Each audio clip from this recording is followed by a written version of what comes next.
Welcome to Commander's Tech.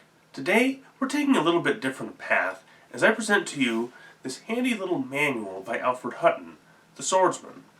This one is the more accessible and introductory of his books that are still in print. This is a foundational manual of fencing, but as this is Hutton, the audience is students of the sword as a weapon, not necessarily sport fencers. Some of the moves and techniques Hutton describes would likely get you banned from sport fencing. Hutton wrote several other books on fencing, many of which are still in print, including Cold Steel, Fixed Bayonets, and The Sword Through the Centuries, which is more of a history of swordplay.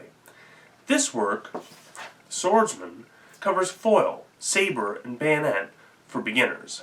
The lessons include positions, guards, and attacks, including blindfold lessons to develop touch-based instinctive reactions. For foil, there's an emphasis on guards in supination, with the fingers up, although guards in pronation with the fingers down are described but warned against. There's an extensive set of lessons and combos for foil, as it makes up the foundation for everything after it. This is actually why this is such a good starting point for reading Hutton's work, as Cold Steel and his other manuals assume knowledge and experience with the foil, and this book is where the foil techniques are explained. From the foil, the book moves into saber and single stick. Single stick, as the name implies, is a form of English stick fighting that is otherwise identical to saber. All guards, attacks, and moulinets with the saber also apply to single stick. Today, stick fighting is mostly associated with Asian, particularly Filipino martial arts, but it used to be widely practiced in Europe as well, as training or even as a form of self-defense, as the techniques can be implemented with a cane or a walking stick. The Saber Lessons are basically an abbreviated version of what is in Cold Steel, giving a good overview with an emphasis on transferable skills from foil. It covers cuts and thrusts, moulinets, and advanced lessons like feints and ripostes.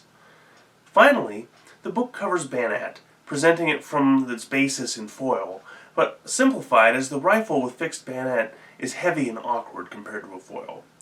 It includes notes for attacking with the point and with the butt, depending on positioning.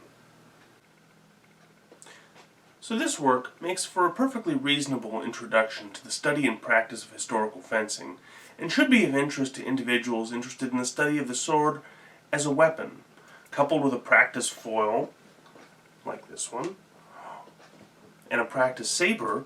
Even better is what's called a Hutton saber, although I've been using a practice fencing saber.